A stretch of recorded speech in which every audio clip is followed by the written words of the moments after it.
Over the past decade, the adoption of body-worn cameras has been one of the most popular and durable police reforms in the US. The technology has enjoyed broad support from both the general public and from police. After a slew of high-profile shootings seared public consciousness through the lens of bystander video, the wisdom of recording all police interactions with the public has been hard to argue against.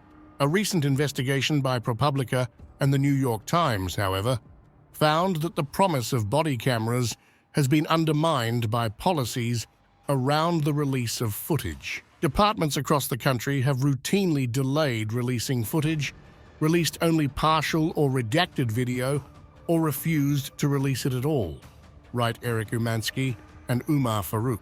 They have frequently failed to discipline or fire officers when body cameras document abuse and have kept footage from the agencies charged with investigating police misconduct. Their review of 79 police killings captured by body camera footage in June 2022 found that footage has only been made public in 42% of cases.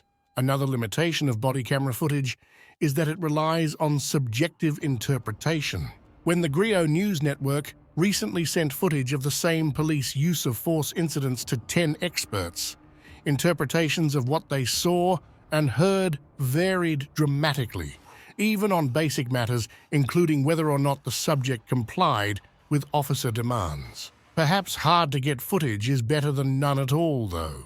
A recent NBC News investigation found that unlike local law enforcement, federal agents don't generally wear cameras, essentially turning shootings by the FBI, the Bureau of Alcohol, Tobacco, Firearms and Explosives, the Drug Enforcement Agency, and the U.S. Marshals into a black box.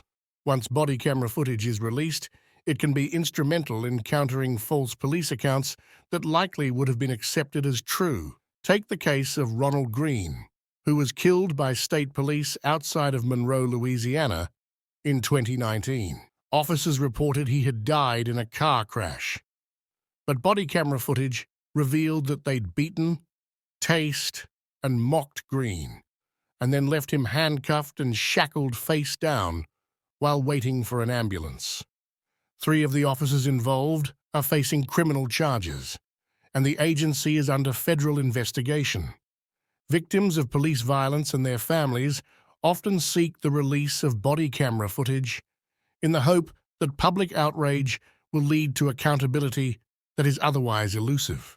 This week, the mother of an 11-year-old black boy shot by police in Mississippi made exactly that demand after a grand jury declined to press charges. "I feel disgusted, outraged, and emotionally damaged," she said at a Wednesday press conference after viewing the footage in private. Police oversight agencies, such as civilian complaint review boards, benefit from the footage when they can get a hold of it. As we covered in a prior edition of Closing Argument, these kinds of organizations are popular. Many of the nation's large cities have one, but they have dramatically different amounts of power from place to place. It's common for their power to expand or contract as political dynamics shift in a given city or state, especially through protracted battles with police unions.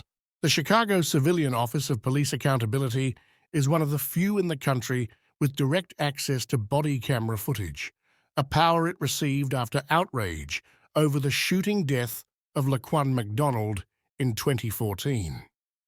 But that hasn't stopped the city's police union from trying to bargain away other avenues of public oversight.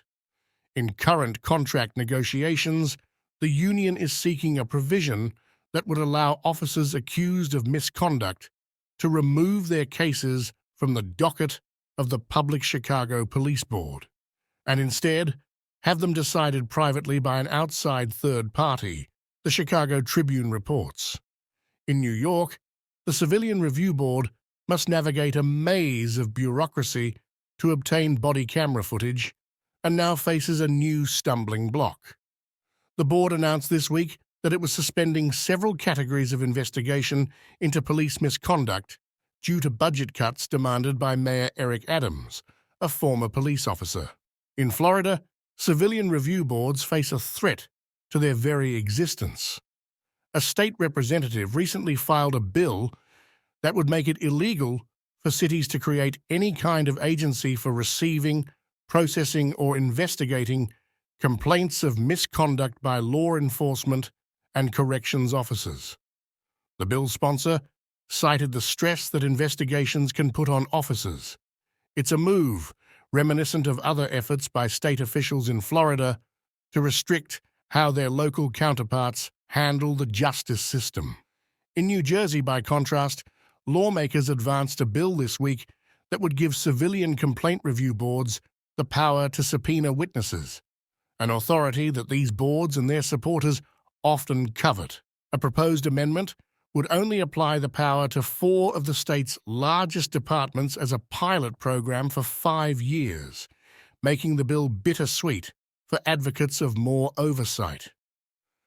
Examples of police misconduct and brutality exist in literally every corner of New Jersey, said Joe Johnson of the American Civil Liberties Union of New Jersey, according to the New Jersey Monitor. So civilian oversight is important everywhere. Thank you for watching Audit Oblivion. If you found this video interesting, feel free to leave us a like. Until next time, stay safe and stay curious.